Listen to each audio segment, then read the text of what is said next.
May we know the pleasure of the Honorable Rodriguez? Are Madam you, Chair, I would like to know whether, directly, whether the motion would transfer custody of Mr. Madriaga to the House of Representatives premises. may we be clarified on that, the Honorable Jokno? I did not include that in my motion, Madam Chair. I understand that the motion is only to make sure that he is in a secured place of confinement. Yes. Madam Chair, it has already been stated that the Honorable Director of NBI has already assigned personnel to watch 24 hours. Mr. Madriaga in Camp Bagondiwa. In fact, the jail superintendent has already stated that Madriaga has been transferred to a solitary cell so that there'll be no other people there that will endanger his life. And so, Madam Chair, with the presumption, Madam Chair, of regularity of functions and that our witnesses will be fully protected, there's no need for this motion. Secondly, Madam Chair, Ramil Madriaga is a polluted source. He is facing kidnapping with murder charges. In 2021, one member of the anti-kidnapping gang was killed. The PNP member of the anti-kidnapping gang. And then they were arrested in 2022, 2023. That's why he is in jail. And now we're going to give credence to a Madam polluted Chair. affidavit. Point Madam of Chair, order. no, There Madam is a Chair. point of order, Let us clarify, Honorable we're trying to Rodriguez. protect somebody who is a polluted source. In fact, in Madam the Chair. cases of the Honorable Supreme Court. Rodriguez, there's a point of order. Thank you, Madam Chair. Let's hear the point of Premature. order. The Honorable De Madam Lima is Chair, I recognized. submit that it's clearly premature for anyone to raise an issue of credibility on the part of the intended witness. He's not yet testifying. He will testify. And therefore, issues of credibility can be raised in the questioning, in the clarificatory questioning. Mr. Madriaga can be asked about those things during the hearing, the proper stage of the hearing, but not at this point. So it's out of order.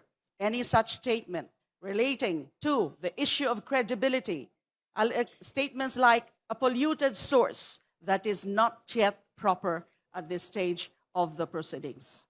Would you Madam like to Chair. raise a motion concerning the manifestations of the Honorable Rodriguez with respect to the credibility of Ramil Madriaga? I move that that particular part of the manifestation of the Honorable Congressman Rufus Rodriguez with respect to Mr. Madriaga being allegedly a polluted source and the related statements with respect to the issue of his credibility be stricken off the records. Is there any second? Second, Madam The Chair. same has Madam been Chair. seconded. Is there any I objection? will, yes, of course, Madam Chair, because we are Two trying to... motions are pending now. Yes. One is the motion for the issuance of subpoena motion for protective custody of Ramil Madriaga, raised by the Honorable Chel Jokno, and second is the motion to strike off from the record the manifestation concerning the credibility of Ramil Madriaga. The same has been seconded as well. This presentation is not out of order.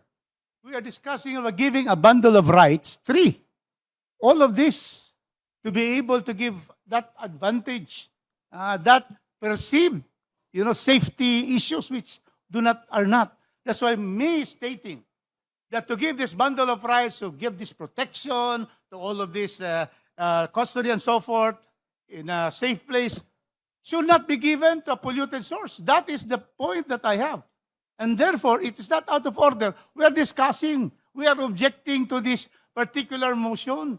And that is the reason why, these are the reasons why I say that we have to know this person whom we are giving all of these extra advantages and extra attention and care which he does not deserve.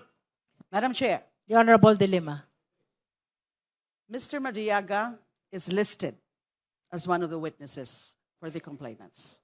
And that's why I asked for the issuance of subpoena duces tecum. And it's very clear under Section 8 of the Rules of Procedure in Impeachment Proceedings, protection to complainants or witnesses. The House may, upon proper petition, provide adequate protection to a complainant or witness if it is shown that the personal safety of the complainant or witness is in jeopardy because of participating in the impeachment proceedings. And we have heard the manifestation and the explanation of the Honorable Chel Jokno about the threat, the alleged threat to his safety. And therefore, it is very much in order that we tackle the issue of grant of protection in the mode that was described and asked or sought for by Congressman Chel Jokno, and the motion has been duly seconded. Thank you.